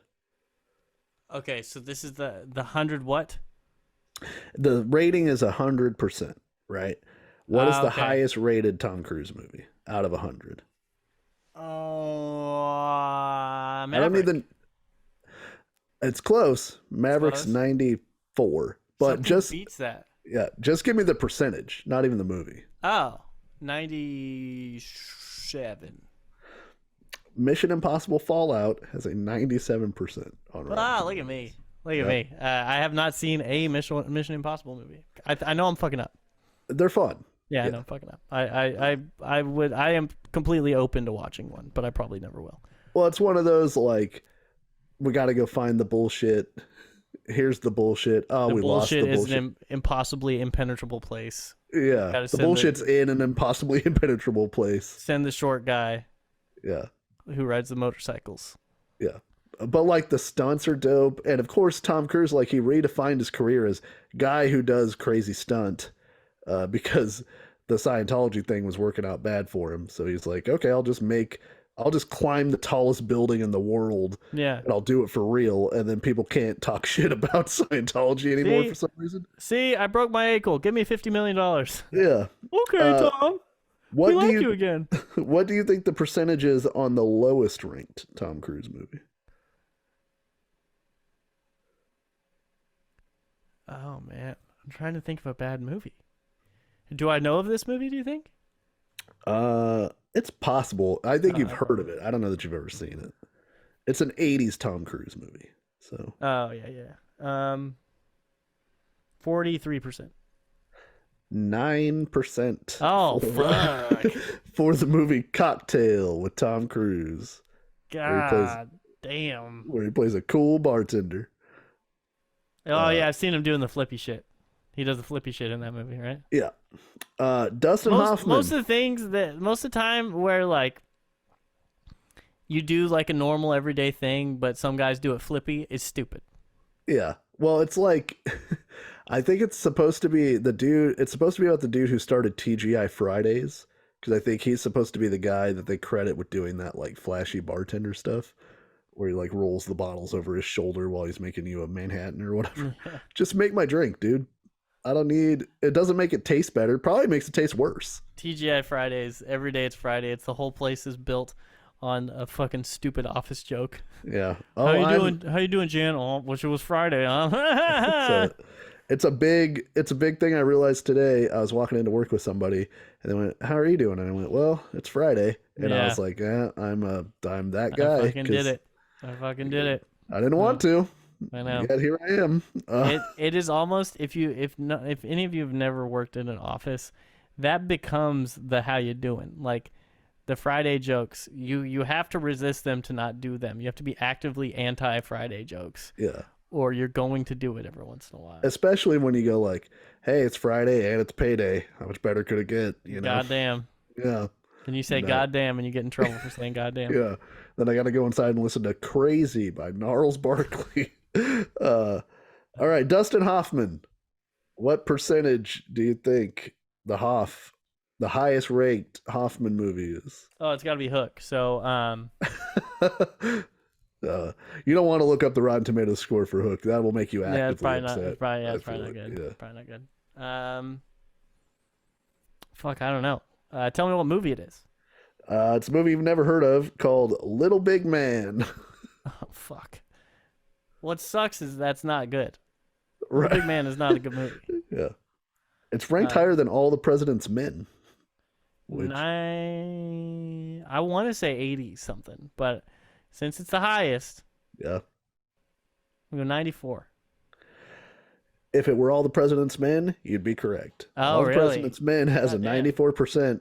Little Big Man, 96% on Rotten What is Tomatoes. up with Little Big Man? I've never even heard of this movie. It's from 1970. Is it man or men? Man. I feel like Little Big Man is also the name of what could have been a Wayans Brothers movie. I know. Yeah, Because Like Little he's Man on- is a Wayans Brothers movie. It could be the sequel. he's on his knees with his like dwarf. Yeah. Was it Dustin Hoffman that played a little person and on his knees? No. Gary Oldman. It was Gary Oldman. What was that movie called? I can't remember what it was. Tiptoes, I think. Tiptoes, yeah. Refund Theater did that one before I was on. Oh, Faye Dunaway Yeah. from Mommy Dearest. Chief Dan George was in that. Dick Mulligan. You want to read the plot of Little Big Man? Tell me if you think it's 96% worthy. Okay, let me see if I can find it. Jack Crabb, looking back from extreme old age, tells of his life being raised by Native Americans and fighting with General Custer. Oh, my dad would fucking love this movie. Yeah. It's like 2.5 hours long. I had to check to see if it was a TV movie because I was going to disqualify it. Nope. Real ass movie. That's the poster. Yep. He's like either the most neglected hero in history or a liar of insane proportion. It's very interesting. I almost kind of fucking want to see this movie now. Yeah. Guarantee I don't like it. IMDb's got it at 7.6. Okay. Yeah. Then Dustin Hoffman, famed actor of stage and screen, was in the movie Little Fockers. What percent on Rotten Tomatoes do you think Little Fockers is? 12. Dustin Hoffman's in fine company with Tom Cruise because they both have 9% Oh my God. Rotten Tomatoes. There's just no way it was gonna like. Don't base it on the fact that they have a stupid name. Yeah, because Meet the Parents is a funny movie. There are funny things in Meet the Parents. Yeah, but it's also a very late 90s ass movie where his name being Greg Focker is one of the key comedic elements of that movie. And the Gaylord Focker, like, come on, man, like, but people wouldn't stop talking about it. Yeah. Whenever he spikes the volleyball on that girl's face in the pool and he goes, "It's just a game, Focker," that is funny. Yeah. There's certain times you can play around with the name. Yeah, you get one. It's good. Also, don't make 3 of those movies. There's just no way that 3 of them, that the joke's good for 3. I think Deuce Bigelow stopped it too, didn't they? No, they might have done a third one. I know they did European Gigolo was the second one, right? Yeah. I mean, even Austin Powers had the good sense to stop at 3. And Austin Powers has way more meat on the bone. Rule of 3 for comedy. I was so for another Austin Powers movie after I recently watched the first one until I watched the Pentaveret, the Mike Myers new show on Netflix. I watched the first episode. It's one of the worst things I've ever seen. Oh man, I wanted that to be good. It's just like he's trying to make a point now, and like I'm okay with making a point. You're fucking Mike Myers. There's still fart jokes. Like I'm cool with the fart jokes. It's part of why I love you. It just didn't land. Like I was looking at it like it's a very short show. I think it's only like a normal. Yeah, it's like 6 or 7 episodes. But I was like, I don't want to watch this anymore. Like I watched it and I was like, man, I don't want him to come try to make another Austin Powers movie if it's gonna suck, because I don't want him, because he gets really bummed out when things that he makes sucks or when people don't like them, you know. So well, because even by Goldmember, it was Goldmember's not as strong as the other 2. Like I have faith that he can make more of them, you know, if he were into it. But like some of the Goldmember stuff doesn't hit quite as good. Like that first Austin Powers movie, man, that movie is funny. Oh, it's so good. Like I watched it like a year ago maybe, and like I knew it was good, but I watched it and I was like, oh, this is so good. Yeah, and it just like, I mean, the spy genre and especially James Bond shit is like so ripe for satire and parody. Like it's really nailing all of that stuff. Yeah, it's really good. Yeah, it's really good. The #1 album was Electric Youth by Debbie Reynolds, which we have, or no, Debbie Gibson. Yeah, which Debbie Reynolds. I think Debbie Reynolds is the mom from Everybody Loves Raymond, I believe, isn't it? That's possible. But we talked about that album. That album bangs. Or is that Carrie Fisher's mom? Might be Carrie Fisher's mom. It's Carrie Fisher's mom. Oh, yeah. So I decided, since we talked about Electric Youth and the fact that it rules last time, I would focus on the fact that Debbie Gibson is in a series of films from the Sci-Fi Channel. Is she really? Yes, she was in Mega Shark versus Giant Octopus, Fuck yeah, dude. Mega Python versus Gatoroid, and Mega Shark versus Mecha Shark, which I have to assume is some sort of metal shark. Yeah. There are 4 movies in the Mega Shark franchise, Andrew. There is Mega Shark versus the Giant Octopus, Mega Shark versus Crocosaurus, Mega Shark versus Mecha Shark, Yeah. and Mega Shark versus Colossus with a K. I don't know what the Colossus is. Okay. You have to watch one of these movies. Mecha Shark. Because the robot shark? It's a robot shark. Yeah. I don't give a fuck about an octopus. What's the other one? There's an octopus. What's the second one that you said? Crocosaurus. Oh, that's tough. I'm going Mecha Shark.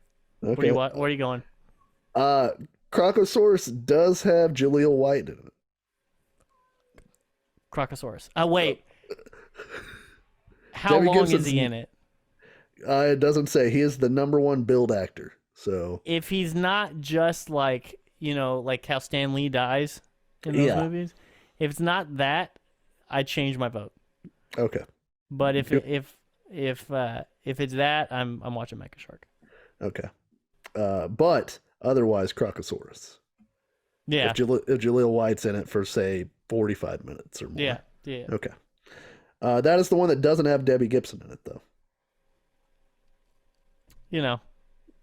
Decisions have to be made.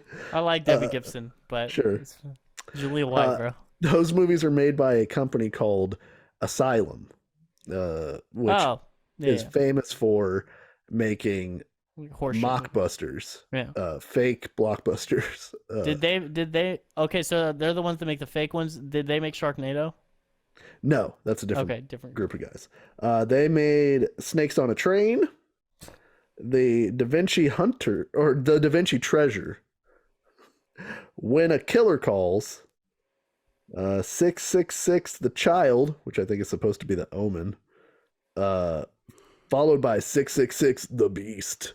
Fuck yeah, dude. Yeah. It's a satanic Sandlot parody. The 9/11 Commission Report movie. Sure. They just made the 9/11 Commission Report. The government. That's who they got. They've got the people from Asylum Films. Transmorphers, famously.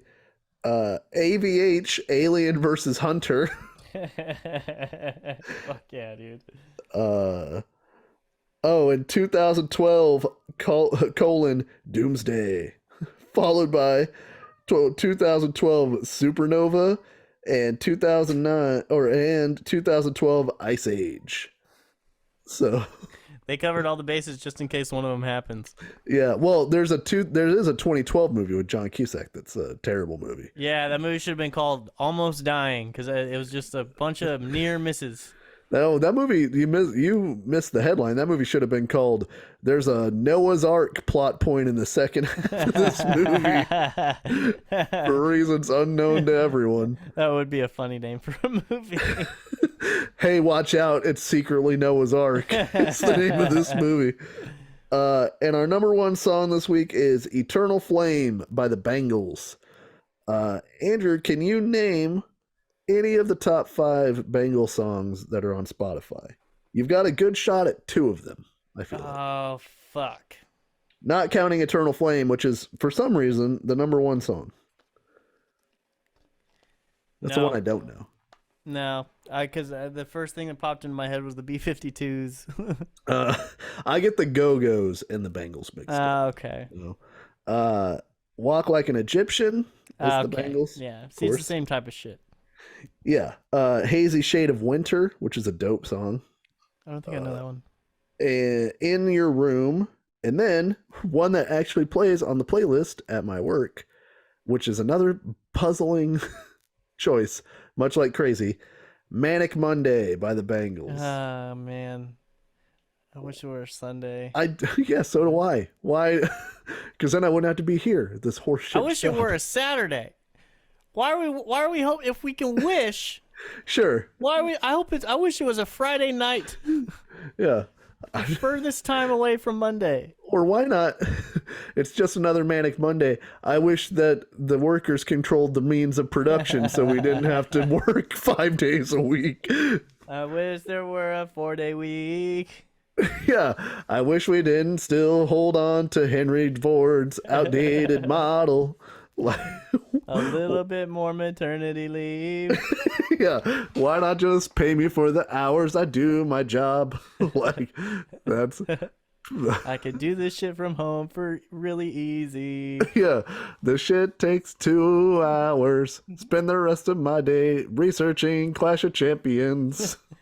That's not to say I should be paid less. Yeah, Please just do this and you pay me what you pay me, but I get to be home when you don't need me.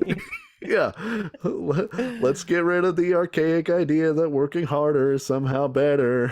I should have written the bank a letter just like explaining, hey, I do a very important service for you guys, something that other people would struggle to do. I dare you to try to replace me, in parentheses, and then say, if I'm allowed to go home early, I'm not going to do this job for less, just preceding this. Right. But if I'm allowed to go home early, you guys save money on electricity. You guys save money on toilet paper. You guys save money on coffee. You guys save money on all these amenities that you have to provide me while I'm here wasting my time. Yeah. Snicks. You save money on various snicks. Yeah. That I'll eat throughout the day.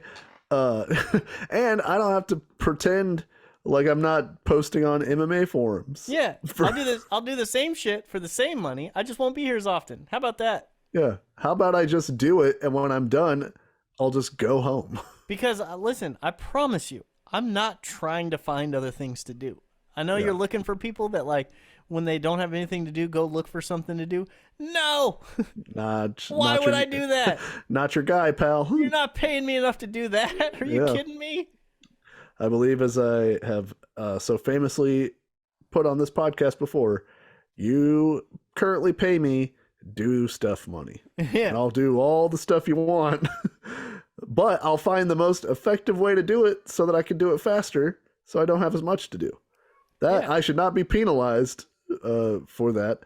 If you want to pay me, if you want me to think about stuff, you got to pay me thinking about stuff money. Yeah, and that is more money. If you replace me, you have to pay that person full time. They're going to be worse at the job, so they're going to take all that time to do the job poorly. You're spending the same money for a worse job, and you're not saving the money you would be saving on me going home half the day. Yeah. Think about it, man. You got to break out of here, man. Out of your prison. Anyway, it's a Manic Monday. I wish it were Sunday. That's my fun day, goddammit. Yeah, this has been our end of podcast worker revolt section. I can't believe you spelled his fucking name wrong. Ric Flair's gonna eat my ass for this. Figuratively. Did you know Lou Thez was in the building? We spelled his name wrong in front of fucking Lou Thez. You made me look like an idiot in front of Terry Funk and Harley Race. Good luck spelling Thez if you can't spell Rick. It's SZ if you were wondering. Yeah. Preceded by an S. That's the real curveball here. THESZ. Fuck. And he will bend you into a pretzel, dude. He's probably looking for you right now. He likes Rick. Yeah, you've embarrassed the NWA, and he does not care for that. Oh man. So anyway, like Andrew said, pay us for the hours that we actually need to actively work. But also, find us on all the socials and say some stuff if you want, or just read it. Tell a friend or two about how hilarious this podcast is and charming and cool we are. That'd be nice. Bro, nobody has more fucking stamina than your cats. Dude, I don't know what's going on. It's crazy, dude. They it really is want, crazy. Yeah. Unless one of them's trapped in here with me and I'm unaware. But in any case, One of them's been slowly killing the other one for 2 hours. Yeah, I'm gonna go out there and it's This just one's gonna like, be a I'm just trying to be quiet. I'm trying to be a good boy for the D-man. You're fucking me up right now. I'm gonna go out there. They're gonna be like, I can't believe that they spelled Rick with a K. I had takes. So many takes. I Anyway, I have to record my radio show, so Yeah, I'll be sitting here for 2 more hours talking to no one. getting paid for the work that you actually do. So there you go. And because I forgot to do it on the clock, I'm just going to do it off the clock and not tell them that I did it off the clock. I could clock in right now, but I care about this job. Yeah. For more hot takes like this and to hear more ambient cat noise, join us again next week because kayfabe may be dead, but we're alive at the Snark Marks podcast watching Wrestle War 89. Fuck yeah. I can't believe you fucking motherfucker.